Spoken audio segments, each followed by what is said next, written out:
is equal to a is an ordinary point.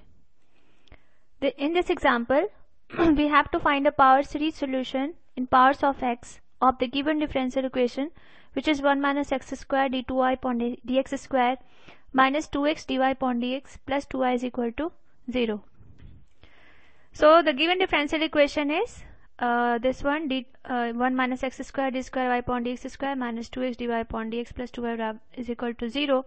तो सबसे पहले हम इसे स्टैंडर्ड फॉर्म में लिख लेते हैं, which is d2y upon dx square minus 2x upon 1 minus x square dy upon dx plus 2y upon 1 minus x square is equal to 0. अब जो सेकेंड ऑर्डर डिफरेंशियल इक्वेशन का स्टैंडर्ड फॉर्म है d2y upon dx square plus px dy upon dx plus qx y is equal to 0. अब इस equation को हम इससे comparison करते हैं तो हमें px is equal to minus 2x upon 1 minus x square and qs is equal to 2 upon 1 minus x square मिलता है. अब हमें ये चेक करना है कि x is equal to 0 point पे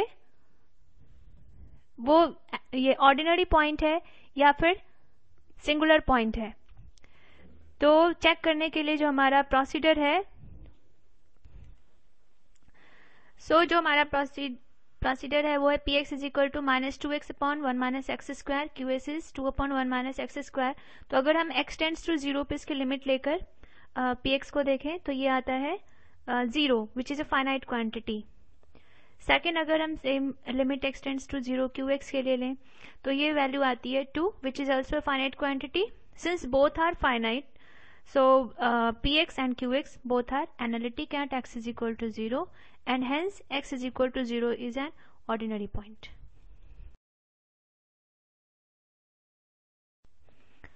Now since x is equal to 0 is an ordinary point of the given differential equation, so जैसे ही x is equal to 0 ordinary point होगा, हम assume कर लेंगे कि y is equal to summation n from 0 to infinity cn x minus 0 to the power n, its solution of the given differential equation.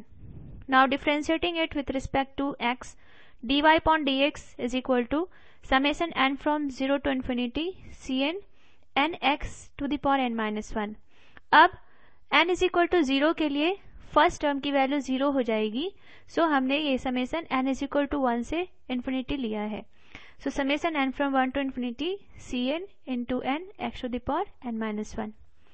Again differentiating it with respect to x, we have d2y upon dx square is equal to summation n from 0 to infinity cn into n minus 1 x to the power n minus 2. अब n is equal to 0 and 1 के लिए इसके first term की value 0 हो जाएगी, इसलिए हमने n is equal to 2 से ये समेशन सपोज किया है.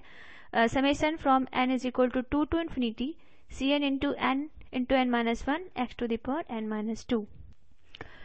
After differentiating by putting the value of y, dy upon dx and d2y upon dx square in the given differential equations, तो ये सभी वैल्यू रखने से हमें मिलता है 1 minus x square into summation of n from 2 to infinity cn n into n minus 1 x to the power n minus 2 minus 2x summation n from 1 to infinity cn n x to the power n minus 1 plus 2 summation n from 0 to infinity cn into x minus 0 to the power n is equal to 0.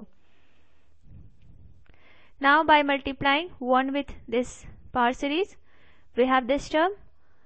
अब अगर हम x square से multiply करें इसे तो x का power यहाँ 2 है और यहाँ पे x का पावर n minus 2 है, तो plus 2 minus 2 is 0, so the remaining one is x to the power n minus 2.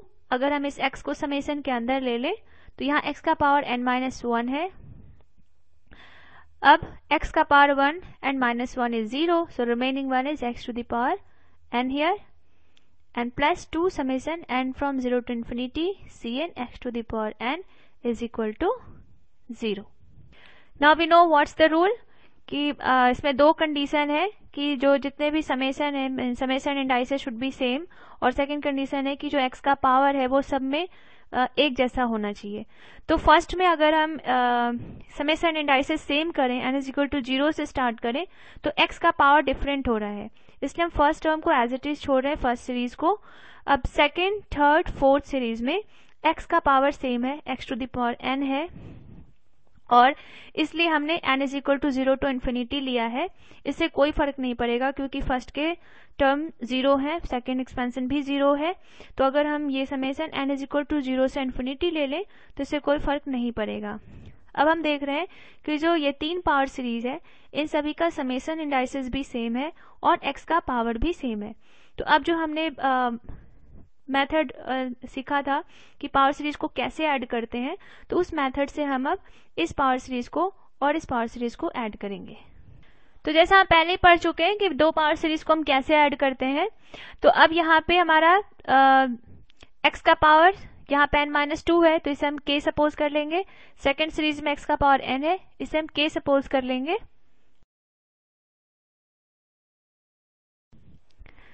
Now here k is a dummy variable, so k से कोई फर्क नहीं पड़ रहा है। यहाँ पे we get summation k is equal to 0 to infinity k plus 2 into k c k plus 2 x to the power k minus summation k from 0 to infinity bracket k into k minus 1 plus 2k minus 2 multiplied by ck into x to the power k is equal to 0। Now we replace k by n, क्योंकि k dummy variable है इससे हम k की जगह n भी लिखे कोई फर्क नहीं पड़ेगा। तो summation n from 0 to infinity n plus 2 n cn plus 2 x to the power n minus summation n from 0 to infinity bracket n into n minus 1 plus 2n minus 2 multiplied by cn x to the power n is equal to 0 where so we have यहाँ पे k dummy variable है। We get summation k from 0 to infinity to k plus 2 into k plus 1 ck plus 2 x to the power k minus summation k from 0 to infinity into k minus 1 plus 2k minus 2 ck x to the power k is equal to 0। तो यहाँ हम देख रहे हैं कि हमारा जो summation indices है दोनों पावर सीरीज का अब सेम हो गया है और x का पावर भी सेम है। तो अब हम summation k from 0 to infinity common ले सकते हैं। We have k plus 2 into k plus 1 ck plus 2 minus this one k into k minus 1 plus 2k minus 2 ck close this bracket x to the power k is equal to 0। Again summation k from 0 to infinity is common k plus 2 k plus 1 ck plus 2। अब अगर हम इस equation को simplify करें तो we have k plus 2 into k minus 1 ck close this bracket x to the power k is equal to 0। अब equating the coefficient of x to the power k is equal to 0, we have k plus 2 into k plus 1 ck plus 2 minus k plus 2 into k minus 1 ck is equal to 0, which further implies ck plus 2 is equal to k plus 2 into k minus 1 ck upon k plus 2 into k plus 1। k plus 2 cancelled out here, so ck plus 2 is equal to k minus 1 upon k plus 1 into ck। So here we have obtained recurrence formula, that is ck plus 2 is equal to k minus 1 upon k plus 1 ck। This is called recurrence relation or formula। अब इस recurrence relation में हम k की जगह 0 1 2 3 dot dot equation first में रख के देखेंगे, that is in recurrence relation.